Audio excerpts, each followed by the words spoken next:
요즘 금리가 워낙 낮다 보니까요. 정기예금 말고 다른 투자 상품을 찾으시는 분들이 많습니다. 은행이 이 점을 이용해서 위험성 높은 상품에 가입하도록 권하는 경우가 느는데 문제는 그 과정에서 그 위험성을 제대로 설명하지 않는 이른바 불완전 판매가 많아지고 있다는 겁니다. 특히 어르신들과 가정주부의 피해가 크다는데요. 여러분 기억하실지 모르겠습니다만 2008년 금융위기 때 주범이 바로 이 고위험 파생 상품이었습니다. 이러다가 그때처럼 정말 큰일 나는 거 아니냐 이런 지적이 그래서 나옵니다. 자, 피해자 한 분을 먼저 연결을 해보죠. 피해자 성정순 씨 연결이 돼 있습니다. 성정순 씨 나와 계세요? 예. 안녕하세요. 어떤 일 하고 계십니까? 저 식당에서 일하고 있어요. 식당? 어디 식당에서 일하세요? 그건 좀 그러니까 말하기. 예, 알겠습니다. 시장 식당에서 일하신다 제가 이렇게 들었어요. 네, 동대문인데요. 그러세요. 작년에 제일은행, 얘기를 하면 안 되는데, 은행에 갔는데요. 예. 동대문 지점 부산 다오 그 지하에 있어요. 근데 제가 정기예금을 9,800만 원이 통장에 있어갖고 정기예금을 하러 갔는데, 예. 그 과장하고 직원이 저를 갖다 VIP 룸으로 데려 들어가서, 거기다 정기예금 시켜놓으면 돈을 까먹은 겁니다. 이 상품이 VIP 고객한테만 주는 거고, 예. 단골 고객한테만 준다는 상품이면서 사모님께서 1시간만 늦었어도 이 상품을 이 좋은 기회를 놓칠 뻔했다고 아주 타이밍을 잘 맞추셨습니다 하면서 저를 유혹하더라고요. 그러니까 정기예금 그냥 무난하게 넣으려고 가셨는데. 네, 정기예금 하려고 사모님 이거 정말 1시간만 늦었어도 못할 만한 상품이신데 잘 오셨네요 하면서 새 상품을 권한 거죠? 네, 저 VIP 룸에 데리고 들어가서 컴퓨터도 모르는 사람한테 홍콩 증시가 어쩌는지 뭐가 어쩌는지 하면서 하는데 제가 불안해서 자꾸 물어보니까 거의 안정성이래요. 삼성증권 다음이 대우증권이라면서 뭐라고 하면서 무식한 아줌마를 꼬셔갖고 그래갖고 저를 손해보게 했어요. 그래서 지금도 생각하면 그 사람 해고를 시키고 싶은 심정이에요. 지금 너무 이제 마음이 부글부글 끓어오르시니까 그냥 질문 하나 드렸는데도 막 술술술 말씀을 하세요. 조금만 우리가 진정을 하고요. 그러니까 그때 이자를 얼마나 받을 수 있다. 어떤 식으로 설명을 했습니까? 이자도 거기서 하여튼 그것도 기억이 안 나는데 하여튼 원금에서도 까지고 그 사람이 저를 갖다 이렇게 말을 갖다 사탕발림한 게 너무 괘씸해가지고 그 지점에 가서도 막 따졌어요. 그 사람 딴 데로 갔거든요. 예. 그래도 그럼 차라리 저를 발로 때리고 차고 욕을 해서 분풀이를 하라는 거예요. 자기 돈을 10원짜리 하나 못 물어준대요. 내가 10원짜리 하나 물어줄 수는 없으니까 차라리 저를 치세요. 분풀이를 하세요. 이렇게 말을 할 정도로. 네, 저한테 욕을 하든 뭐 때리든 그렇게 해서 분풀이를 하라는 거예요. 얼마나 손해보셨어요? 소리는 그렇게 큰 건 아니지만 그래도 괘씸하잖아요. 원금이 깎인 겁니까, 결국? 그럼요, 원금에서도 좀 깎였죠. 원금이 깎이고. 이자도 한 푼 못 받고요. 그래서 저를 왜 식당에서 일해갖고 힘들게 벌은 돈을 갖다 정기예금 해놨으면 그래도 좀 이렇게 하는데 그 속은 생각에 속았잖아, 그 사람들한테요. 예.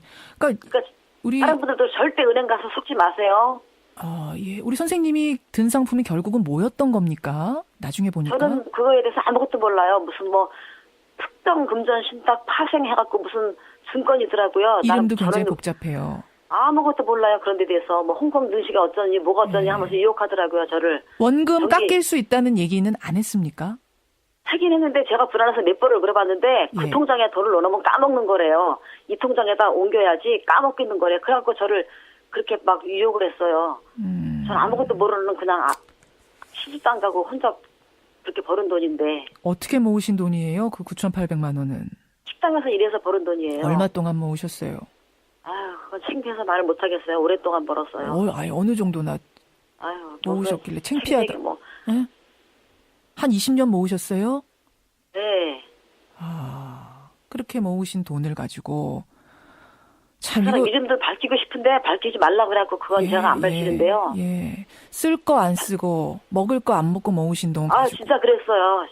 쉬는 날도 안 쉬고서 일부러 그냥 막 일당 뛰고 막 그랬는데 그 사람이 너무 괘씸해갖고 이름을 지금 밝히고 싶은데 그 정도로. 밝히지 말라고 해서 그건 제가 비밀로 하겠는데 알겠습니다. 그렇게 모은 돈, 쓸 거 안 쓰고, 먹을 거 안 먹고, 피같이 모은 돈을 가지고 정기예금 하러 갔다가, 뭔지도 모르는 유혹에 결국은 원금마저. 이거 은행 직원들한테 속아가지고 그렇게. 알겠습니다. 예. 제가 뭐 힘내시란 말밖에 드릴 수 없는 게 안타깝네요. 예, 힘내시고요. 감사합니다. 고맙습니다.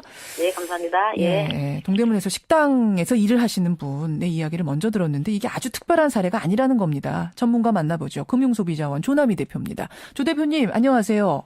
안녕하세요. 예, 반갑습니다. 예, 우선 본론에 앞서서 하나만 여쭐게요. 네네. 앞에서 인터뷰한 이 식당 아주머니, 네네. 이 경우 구제받을 방법이 있습니까? 이제, 일단은 저희가 그 당사자 은행에 지금 이제 공문을 보냈어요. 공문을 보내서 이에 관해서 해명을 하라고 했으니까 그 해명을 듣고 이제 민원을 제기하고 해서 불안전 판매에 대한 거를 이제 그 분쟁 조정이나 이런 걸 신청할 예정입니다. 신청해서 될지 안 될지는 뭐 두고 봐야 되는 거군요. 그렇습니다. 그래. 네네. 도대체 이 파생 금융 상품이란 게 뭐길래 요즘 그렇게 많이 판매하고 또 불안전 판매도 많이 일어나고 있다는 거죠? 네.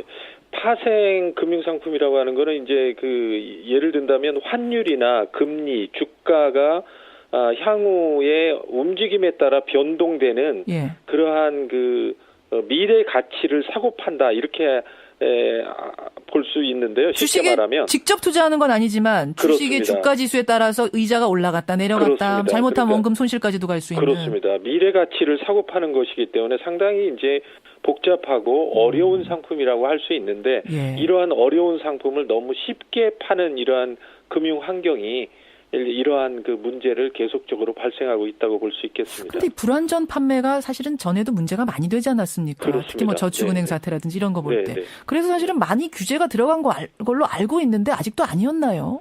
네, 이제 이 불안전 판매에 대해서는 금융위기 이후 2008년 말에 발생한 금융위기 이후 2009년도, 10년도, 11년도에 이제 이러한 소비자 문제가 많이 발생을 되면서 이제 보완을 한다고 많이 했습니다. 했죠. 그런데 이제 보완을 한 것도 일부 이제 어떤 영향은 없지 않아 있습니다만은 그럼에도 불구하고 상품이 점점 더 그때보다도 더 어렵고 더 복잡해지기 때문에 이러한 피해는 계속적으로 발생한다고 볼 수 있겠습니다.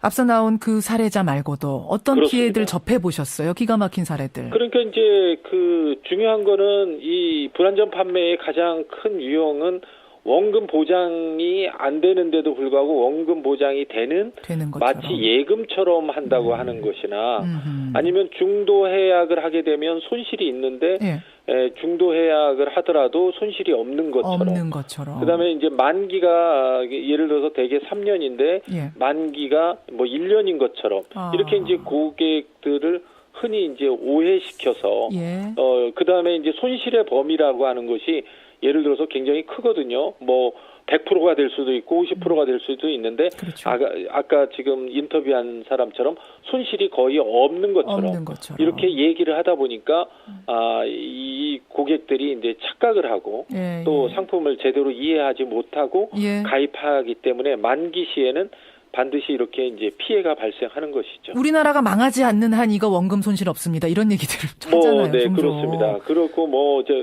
지금보다 50%가 주가가 떨어지지 않는 한 이건 안전합니다. 그러면 막연하게 이렇게 그 안에 여러 가지 조건이 붙어 있는 거는 모르고 그냥 이렇게 표면적인 것만 단순하게 이해해서 결국은 이제 소비자 피해가 발생하는 거죠. 문제는 어르신들이나 뭐 가정주부라든지 이렇게 금융에 좀 관심이 떨어지는 분들이 피해를 많이 받거든요. 그렇습니다. 어떤 대안이 더 마련돼야겠습니까? 네, 그러니까 이제 지금 이제 말씀드렸듯이 뭐 원금 보장이라든지 중도 해지라든지 만기라든지 아니면 손실의 범위라든지 이런 것들에 대해서 보다 더 명확하게 설명을 해서 고객이 확실한 이해의 바탕 위에서 고객에 적합한 상품이냐 또한 고객한테 적정한 규모의 어떤 상품의 투자냐 이런 것들을 제대로 고객들한테 제대로 이러한 부분만이라도 제대로 인식시키는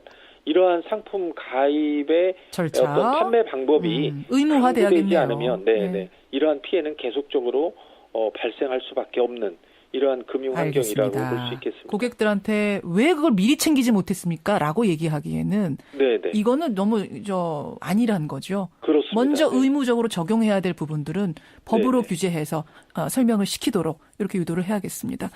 여기까지 말씀 듣겠습니다. 대표님 고맙습니다. 네네, 감사합니다. 금융소비자원이었습니다.